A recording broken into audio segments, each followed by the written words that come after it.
राधा रानी की कहानी भगवान श्री कृष्ण के प्रेम और भक्ति की कहानी है, जो भारतीय संस्कृति और धर्म में अद्वितीय स्थान रखती है। राधा रानी, जिन्हें राधिका या राधा जी के नाम से भी जाना जाता है, भगवान श्री कृष्ण की प्रेयसी मानी जाती है। राधा का जन्म ब्रज क्षेत्र में हुआ था, जिसे वर्तमान में मथुरा और वृंदावन के नाम से जाना जाता है। वे वृषभानु और कीर्ति की पुत्री थी और उनके जन्म के समय से ही उनकी सुंदरता और दिव्यता के चर्चे थे। जब राधा और कृष्ण की मुलाकात हुई, वे दोनों किशोरावस्था में थे। उनकी प्रेम कहानी अद्वितीय थी। यह प्रेम केवल सांसारिक नहीं था, बल्कि आध्यात्मिक स्तर पर था। कृष्ण और राधा का प्रेम आत्माओं का मिलन था, जो भक्तों के लिए भक्ति का प्रतीक बन गया।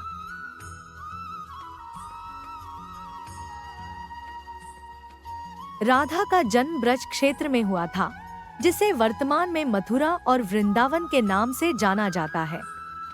वे वृषभानु और कीर्ति की पुत्री थी और उनके जन्म के समय से ही उनकी सुंदरता और दिव्यता के चर्चे थे।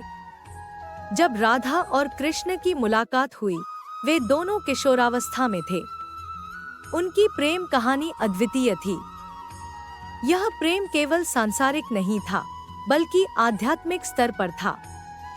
कृष्ण और राधा का प्रेम आत्माओं का मिलन था, जो भक्तों के लिए भक्ति का प्रतीक बन गया।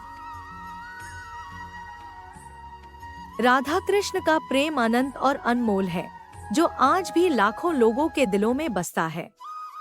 वृंदावन में आज भी राधा कृष्ण के प्रेम की गाथाएं गाई जाती हैं और भक्तगण उन्हें अपने जीवन का आदर्श मानते हैं।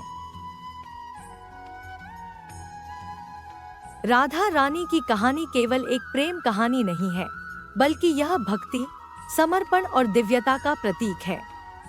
राधा और कृष्ण का प्रेम हर युग में प्रासंगिक रहेगा और यह भक्तों को अपने आराध्य के प्रति अनन्य भक्ति की प्रेरणा देता रहेगा। राधा रानी का जीवन हमें सिखाता है कि सच्ची भक्ति और प्रेम की कोई सीमा नहीं होती और यह हमें अपने आराध्य के करीब लाने का सबसे सुंदर माध्यम है।